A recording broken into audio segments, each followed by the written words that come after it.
ప్రధానమంత్రి बनना चाहिए और रेवंत रेड्डी గారు ముఖ్యమంత్రి నా 2019 నుంచి ఆయన ముఖ్యమంత్రి అయిన पर्यंत I saw him in the parliament. He was there as a member of parliament. I didn't expect कि एक आधा व्यक्ति मुख्यमंत्री होने के बाद महिलाओं का सम्मान भूल जाता है। प्रचार इलेक्शन आएंगे जाएंगे, पर जिस क्षेत्र ने जिस तेलुगु लोगों ने या आंध्र तेलंगाणा चे तेलुगु जनाल्नी नाकु పేరు ఇచ్చింది నవనీత్ కౌర్ ఎవరు ఇక్కడ తెలుగు జనాల్ని నాకు పేరు ఇచ్చింది నాకు మంచిగా తెలుసు कि तेलुगु लोग महिलाओं के सम्मान किस तरीके से करते हैं। किसी के ऊपर अगर कुछ थोड़ा भी संघर्ष आता है तो सब लोग एक तरफ हो जाते हैं। रेवंत रेड्डी गारी को आने वाले समय में जरूर दिखाना है कि इस स्टेट में और तेलुगु लोगों के बीच में अगर तेलुगु बेटी को अगर कोई ऐसा बोलता है तो उसको कोई छोड़ेगा नहीं। आने वाले समय में मतदान के लिए मैं आपको एक विनती करूंगी, पाकिस्तान से राहुल बाबू के लिए बड़ा सुंदर सुंदर सा प्यारा प्यारा मैसेज आ रहा है। राहुल गांधी बहुत अच्छे हैं, बोले राहुल गांधी को जिताओ। राहुल गांधी बड़े अच्छे क्यों जिताओ? क्योंकि 14 के पहले जब देश में कांग्रेस सरकार थी तो कांग्रेस पाकिस्तान के इशारों पे काम करती थी, इसलिए इस देश में कांग्रेस चाहिए ऐसा पाकिस्तान शब्दों में बोल रही है। अरे उनको एक चीज बता देती हूँ, बाप आखिर बाप होता है। बाप इस देश का प्रधानमंत्री। और आपसे सभी लोगों से विनती करूंगी कि आप लोगों ने अगर कांग्रेस को वोट किया तो इसका मतलब वो सीधा पाकिस्तान को वोट जाता है, क्योंकि कांग्रेस जिस तरीके से काम करती है देश को, इस देश के भारत देश के लिए वो कांग्रेस पाकिस्तान के इशारों पे काम करती थी। पर नरेंद्र मोदी जी इस देश के लोगों के लिए काम करते हैं, इस देश के युवकों के बेरोजगारी के लिए काम करते हैं, महिलाओं को घर देने के लिए काम करते हैं, महिलाओं को गैस सिलेंडर देने से काम करते हैं, महिलाओं को हर घर तक नल देने के लिए काम करते हैं, महिलाओं के भविष्य के लिए चिंता करते हैं, महिलाओं की बेटियों के लिए काम करने वाले शब्द उनके इसमें रहते हैं। 33% आरक्षण भी हमारे देश के प्रधानमंत्री ने महिलाओं को दिया है, ये कांग्रेस ने नहीं दिया है। और लालू प्रसाद क्या बोलते हैं कि अगर हमारी सरकार आती है तो हम मुसलमानों को आरक्षण देंगे, मतलब SC ST का आरक्षण छीनकर मुस्लिम समाज के लोगों को आरक्षण देंगे।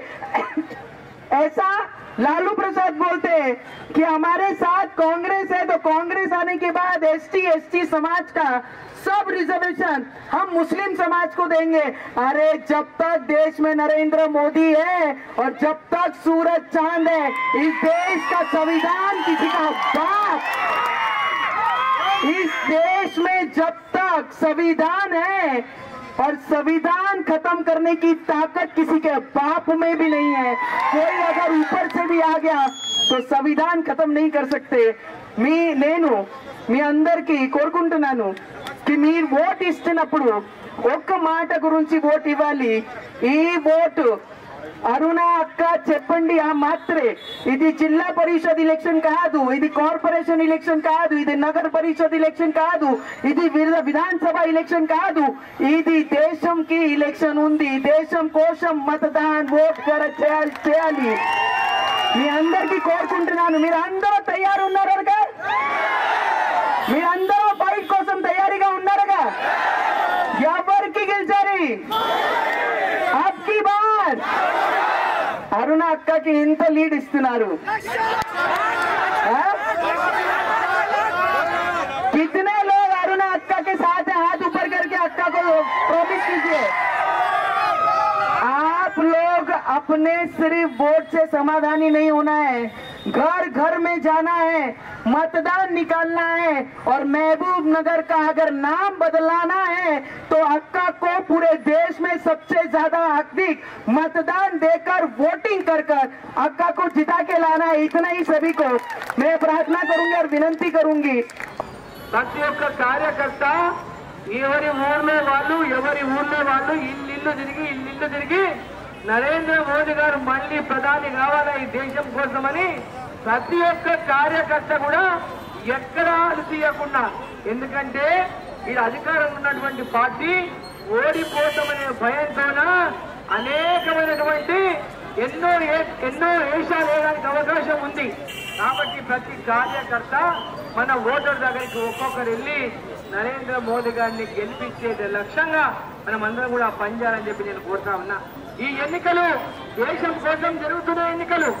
ఈ ఎన్నికలు రాష్ట్రం కోసమో, గ్రామ పంచాయతీ కోసమో, ఎంపీటీసీ కోసమో, జెడ్పీటీసీ కోసమో, మున్సిపాలిటీ కోసమో కాదు ఈ ఎన్నికలు దేశంలో నరేంద్ర మోదీ గారు ప్రధానమంత్రిగా కావడానికి జరుగుతున్నటువంటి ఎన్నికలు. మరి ఎన్నికల్లో దేశమంతా మోదీ గారు మళ్ళీ ప్రధానమంత్రి కావాలని దేశమంతా కూడా నరేంద్ర మోదీ గారు ఉండాలని కోరుకుంటున్నటువంటి ఎన్నికలు. తెలంగాణ రాష్ట్రంలో కూడా ఇవాళ మొన్ననే కాంగ్రెస్ పార్టీకి ఓటేసిన, కేసీఆర్ మీద కోపంతో కాంగ్రెస్ పార్టీ గెలిపించిన, కాంగ్రెస్ పార్టీ ఇచ్చిన 6 గ్యారెంటీలను అన్నింటినీ కూడా మోసం చేసినటువంటి కాంగ్రెస్ పార్టీ ఇవాళ పెద్ద ఎత్తున ప్రజలను మళ్ళొకసారి మోసం చేయించి మన ముందుకు వస్తున్నటువంటి తరుణంలో నరేంద్ర మోదీ గారి కోసం జరుగుతున్నటువంటి ఎన్నికలు.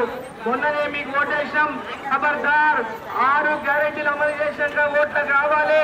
ఈ ఓటు మీది కాదు, ఈ ఓటు కమలం పువ్వు ఓటు, ఈ ఓటు మోదీ ఓటు, ఈ ఓటు మీది కాదు. మీరు అడగకుండా అర్హత లేదు, మీకు అడిగే అర్హత లేదు. మీకు ఓటేసినా, ఆరు గుర్తుకేసినా, చెయ్యి గుర్తుకేసినా, రైలేజ్లో వేసినట్లే ఆ ఓటు, మోడీలో వేసినట్లే ఆ ఓటు.